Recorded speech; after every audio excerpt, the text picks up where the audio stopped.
Welcome to Penrose Learning, where we make understanding easy. You begin by preparing credentials and a secure connection.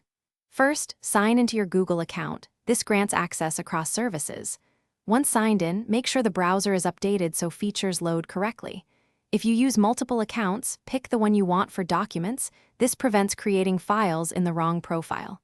Also, enable two-step verification for safety. It may add a step, but it protects your files. Now that you're authenticated, move on to locating Google Docs.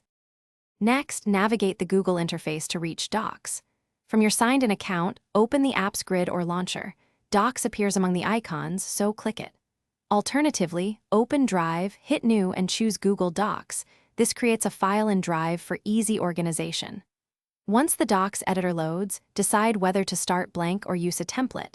Templates save time for resumes, reports, or meeting notes. Make sure you see the document name at the top so you can rename it immediately. Finally, finalize your new document and share it.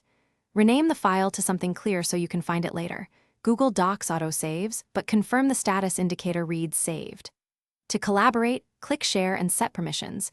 Use comment or edit depending on needs. If the editor won't load, first check your internet and reload.